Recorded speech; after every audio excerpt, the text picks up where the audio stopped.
અમારી 3 સોસાયટીઓ રંગવદુનગર society, Sardarnagar society અને ગાયત્રીનગર સોસાયટીના ભક્તો દ્વારા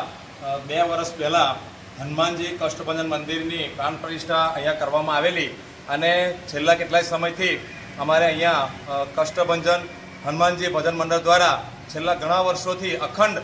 હનુમાન ચાલીસાનું આયોજન અહીંયા થઈ રહ્યું છે અને ત્રણેય સોસાયટીના ભાવિક ભક્તો ખૂબ મોટી સંખ્યામાં સવારે પણ પ્રસાદ, આરતી અને થાળ અને સાંજે પણ પ્રસાદ અને આરતીમાં સમયસર બધા હાજર રહે છે અને નાના બાળકો પણ અહીંયા સત્સંગનો લાભ લઈ અને સંસ્કારની કેળવણી કરી રહ્યા છે। ત્યારે આ કષ્ટભંજન હનુમાનજી મંદિરના અમે તમામ જે મંડળના સભ્યો છે એ પણ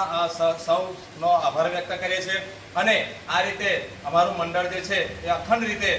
કષ્ટભંજન હનુમાનજીનું આરાધના કરી છે અને આ રીતે અમારા મંડળ દ્વારા સરસ મજાનો કાર્યક્રમ આ 3 સોસાયટીના સાથ સહકારથી કરી રહ્યો છે। બોલો જય શ્રી રામ, જય શ્રી રામ, જય શ્રી રામ, જય શ્રી રામ, બોલો કષ્ટભંજન દેવ।